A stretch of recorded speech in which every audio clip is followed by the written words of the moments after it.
best part about end of game situations, and this would be one of the things I would tell coaches, is you switch the defense up, maybe go full court if you need to. Now, I'm going to give you a golden nugget here that you can put in your notes, youth coaches.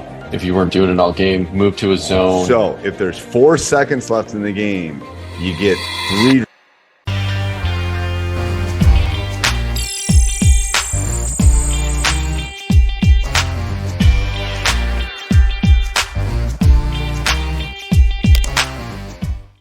All right, welcome to Coaching Youth Hoops from the Windy City. From the Windy City. I know. I'm looking looking Michigan Avenue right now on top of the Apple Store. Big iPad. So, and if you haven't been to Chicago, definitely the Apple Store should be on your list of places to see. And not only that, the building that we're staying in, but unfortunately you can't get in the lobby. You can't come see it. You can see the outside. So we're staying in. This isn't my normal kitchen. This is, but we're in the Tribune Tower. So, yeah, it's great. Love Chicago. Beautiful. Great city. Great big little city. That's right. Yeah. It is a little cold for me, but.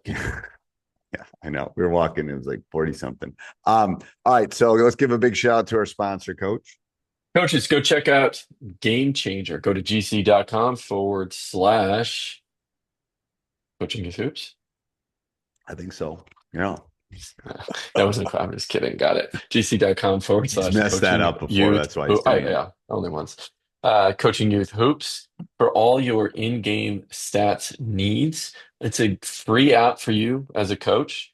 You can also do game highlights, and you will have your stats at the end of the game. So you can go through in your post-game wrap-up with your players. You can also make the film available for them online to review. And best of all, the parents who can't be their grandparents, they can watch the games live. So go check it out at gc.com/coaching youth hoops. Boom. Go do that. All right. And we got a new podcast started. Let's talk about that a little bit. Yeah, we're taking a deep dive into the business of youth sports. So if you're an operator, tournament director, if you manage a facility, maybe you manage a club team or a rec team, you're an athletic director of, CYO athletic director to a high school athletic director, go check it out. We have a amazing lineup of speakers who are innovating in the space of youth sports. And you go to youthsportsinsider.com for more information.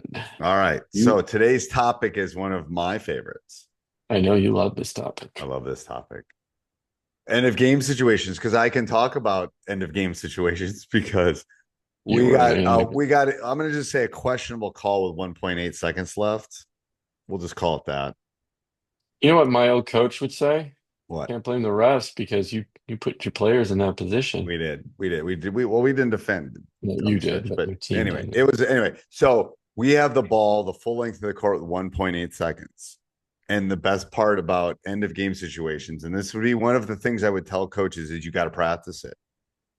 So we didn't end up winning the game. So I'll spoil the end here, but with 1.8 seconds, but we did do everything that I asked them to do. So we have 2 end of game plays. One is called Ghost, which is when the person runs the baseline and you try to take a charge. And then we have another thing called Placebo, which is a fake kind of pass. And then it's like the Leitner kind of pass long. All I had to say now, did I diagram it up and show it to them? Absolutely. One was in a 30, one was in a full timeout, but they knew what we were going to run. And they ran both of them to a T, and we took the charge and they didn't call it, and we got a shot and we missed it. Got to sleep at night knowing that, but they weren't panicked like, oh God, what are we going to do? Down a point. Yeah. Well, here's what we're going to do. We're going to run Ghost and blah, blah, blah. And I can be calm because they know what we're going to do. So that's and so my first bit of advice on end of game situations is you've got to, and it's hard. I've done this for a really long time. It is really hard to carve out time for it. Um, but you gotta, and you Yeah. really have to sometimes more early in the season than end of the season. Well, Um, and you have the luxury, right, of 6 days in the gym, right? And yep, you can run special yep, plays and yep. whatnot. And the youth So coaches don't. I agree. yeah, yeah, 2 hours, maybe hour and or 3 hours a week in a practice, right? At most. What would you say You get they one of should the one thing. think about? You need Mhm. one. You need one baseline out of bounds play, one side out of bounds play, and one long Mm, play to get the right person. With 1.8 seconds on a Saturday in July, it's going to be hard to win it. mhm. But you should have something where the right person is getting the ball. Now, I'm going to give you a golden nugget here that you can put in your notes, youth coaches. Is the rule is it's a dribble a second. Mhm. So if there's 4 seconds left in the game, you get 3 dribbles max, and you gotta let it go. Okay, and usually if it's 4 seconds, I'll say you got 2 dribbles because I don't trust them. But it's a dribble a second. So with 1.8, he caught it, he dribbled it, he shot it, he got it off because he had about 2 seconds. He had time for one dribble because the ball didn't start till he touched it. But it's a good, and my guys know that. My guys know it's a dribble a second. They know if there's 7 seconds, they get 6 dribbles, and if there's more than 6 dribbles, you ain't getting it. So, but That's a great rule. for a youth coach, I think it's really important to simplify. I mean, Yeah. if my playbook's this thick, you don't want that. I'm showing like a half an inch. Um, Hmm. but you don't want that. You want one play you run at the end that you can get a score underneath, one on a side, and the side one should be if you got to go 3/4 quarter, if you have to go quarter court, you should be able to run it both ways, and then one full court. 4 things. Hmm. That's all you need.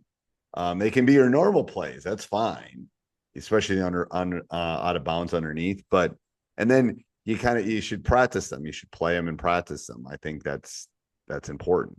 Are you Um, saying though that those things are different than your bread and butter No, I inbound think plays, they can be the sideline exact plays? same because Same this thing. team Yeah. hasn't seen you, but you have to have one of those. I know a lot of coaches will have maybe one side out of bounds and one underneath, but they don't tend to Yeah. have the long one.